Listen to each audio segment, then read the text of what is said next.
I met Daniel 3 years ago at a charity fundraiser, and he was everything I'd ever imagined in a partner: charismatic, attentive, and driven. He was the kind of man who remembered how I took my coffee, who texted just to say he was thinking of me. Within months, we moved in together. It felt like a dream. We built a home filled with laughter and warmth, sharing the kind of connection that made others envious. He encouraged my career, supported my goals, and made me believe we were on the same path. But over time, something shifted. Daniel started coming home later than usual. He blamed work, of course, deadlines, investors, or some late-night pitch he couldn't get out of. I wanted to believe him. I tried to. But it wasn't just the hours. It was his demeanor. The way he'd brush past me without a kiss, or how his smile stopped reaching his eyes. Our conversations became surface level, mechanical even. He'd scroll endlessly through his phone, always face down if I walked into the room. When I asked if something was wrong, he'd smile and say, "Don't overthink it. Everything's fine." I wanted to be the supportive partner. I chalked it up to work stress, tried not to nag. I planned small surprises: his favorite wine after a long day, spontaneous date nights, handwritten notes slipped into his briefcase. He appreciated them, or at least he pretended to. But nothing I did brought us closer. I began to feel like a background character in my own relationship. One night, while folding laundry, I glanced at his phone lying on the bed. A notification popped up from a name I didn't recognize. "Had a great time today. Can't stop thinking about it."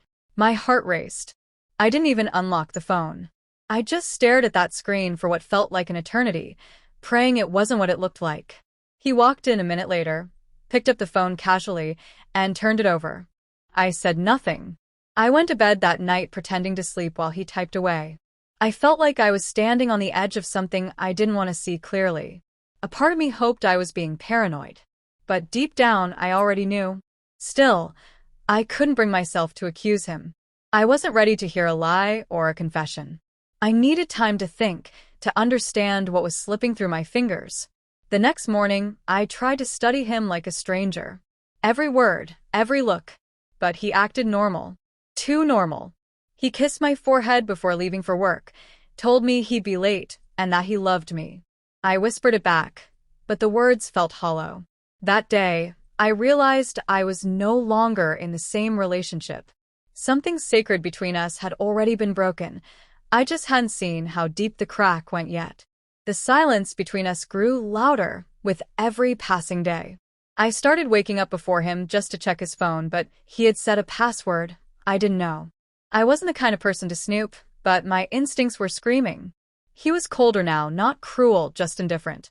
Small things gave him away, like how he no longer noticed when I wore something new or how he stopped asking about my day altogether. I felt invisible. One evening, I made his favorite meal, lit candles, and set the table for two. He walked in, glanced at the setup, and said he had already eaten. No apology, no explanation. He went straight to the shower, humming a tune I hadn't heard before. It was like watching someone I used to know wear a stranger's skin. I cleaned up alone, every clink of a dish sounding like a warning bell. I sat down and scrolled through his recent photos on our shared tablet. Everything was backed up. I found a picture, not explicit, but intimate enough: a wine glass, a woman's hand with red nails, and Daniel's watch resting near her fingers. The timestamp matched the night he said he was working late. I couldn't bring myself to cry. I was past that. I felt this strange mix of numbness and clarity. I told my best friend, Mira, everything.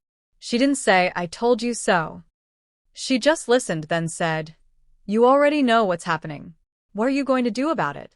I didn't answer her because I didn't know. The next week, I noticed more signs. He started going to the gym, started using cologne he hadn't worn in over a year. He was suddenly health conscious, always texting, always smiling at his phone. I tried to convince myself it might be innocent, but the pieces didn't fit. One night, while folding his laundry, I found a receipt from a restaurant we used to frequent. The date on it was 3 nights ago when he said he was working late again. 2 entrees, wine, and dessert. The server's name was listed. I called the place the next day, pretending I'd lost a scarf. They said no scarf was turned in. But yes, Daniel had dined there, just not alone. That was it for me.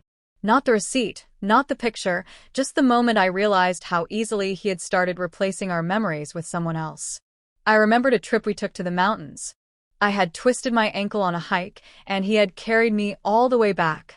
That night, he tucked me in and said, "Your pain is mine now." And now, he was giving pieces of that same man to another woman. I wasn't ready to confront him, but I was done pretending. I needed to see it with my own eyes. Not for closure. For truth. So I decided the next time he said he was working late, I'd follow him. I needed to know what kind of man he truly was when he thought no one was watching. He said he'd be out late finalizing a deal. I nodded, played along, and waited exactly 20 minutes after he left before I followed him. I knew where he'd be. The same restaurant from the receipt. My hands trembled on the steering wheel, but I kept going, heart pounding in rhythm with the rising truth. When I got there, I parked across the street, far enough to go unnoticed but close enough to see everything. And there he was, smiling, laughing, leaning in way too close to a woman I had never seen before. She touched his arm, and he didn't flinch. He looked relaxed, comfortable, happy. They ordered wine. He poured her glass first, then his. They toasted to something, maybe their secret, maybe their stupidity. And then I saw it. He reached across the table, slid his hand over her knee, then up her thigh. Slowly, deliberately. The same way he used to touch me when he wanted to make me feel secure, wanted, claimed. That small, familiar motion broke something in me that I didn't know was still intact. I didn't stay long. I had seen enough. On the drive home, I couldn't feel my hands. My chest was heavy, but there were no tears. Just silence and realization. He didn't just cheat. He recycled the same gestures, the same rituals, with someone else. There was no originality in his betrayal. Just a pattern. One he hoped I'd never catch. When he came home hours later, I was already in bed pretending to sleep. He crawled in without a word. I could smell the faint trail of perfume on his shirt. Not mine. He kissed my shoulder like everything was normal, like nothing had been stolen between us. The audacity burned more than the betrayal. I waited until morning. Over coffee, I asked him calmly, "Where did you eat last night?" He hesitated, then said he grabbed something quick with coworkers. I nodded. "You always touch your coworkers like that too?" He froze, blinked, searched for a lie that hadn't already been used. I kept my eyes on him, unwavering. He didn't deny it. He simply said, "It's complicated." I asked what part, the cheating or the lying. He said he felt distant lately, that things had changed between us, that he didn't plan for this to happen. Asked him if she knew he was living with someone. He looked down. That was enough. I didn't shout. I didn't cry. I just stood up, walked away, and started packing a bag. He asked if we could talk. I said no. I told him, "You didn't just touch her leg, Daniel. You used the same gestures that used to mean something to me. You didn't find something new. You just gave away what was mine." He didn't follow me. Didn't beg. That was the final answer I needed. I wasn't losing love. I was letting go of someone who had already let go of me. I moved out that same afternoon, took only what I needed, my clothes, my laptop, a few books. I didn't leave a note.